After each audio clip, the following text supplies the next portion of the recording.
1 million people have fled their homes in the Donbass region as a result of the civil war in eastern Ukraine.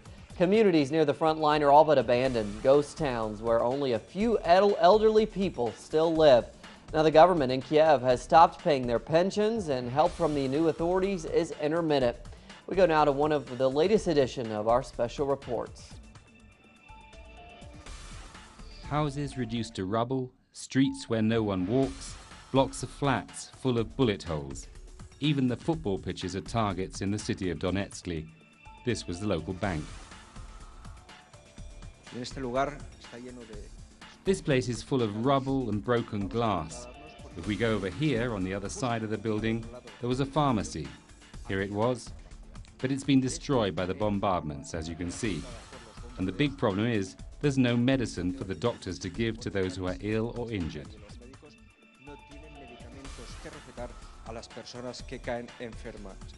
Lubok works in a hospital where she is the only doctor. We've only been paid twice in the last 10 months, and we've never received our pension. We live as best we can off the crumbs we've been given, nothing more.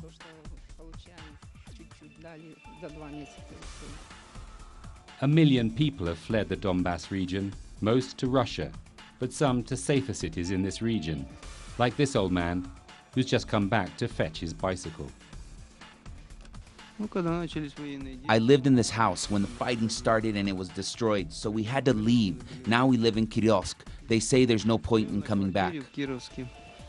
Now Donetsk is militia territory, in the hands of the Lugansk People's Army.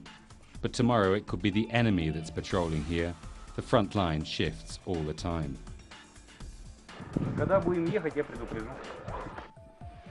Both sides say there are no heavy weapons here, but we found armored vehicles and artillery pieces hidden among the houses. And outside the town, big minefields. The conflict is getting more and more complicated.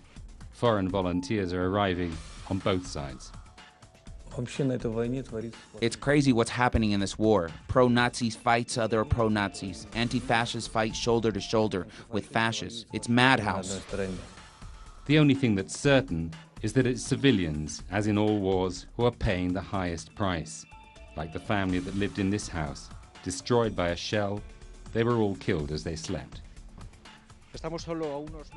We are just a few meters in that direction from the front line, and right here in the town of Donetsk, there are dozens of ordinary people's homes reduced to rubble like this one. The living room here, the kitchen, a bedroom over here. A whole life reduced to ruins by a single 120mm shell which caused all this destruction. Here in the east of Ukraine, heavy weapons are being used against civilians.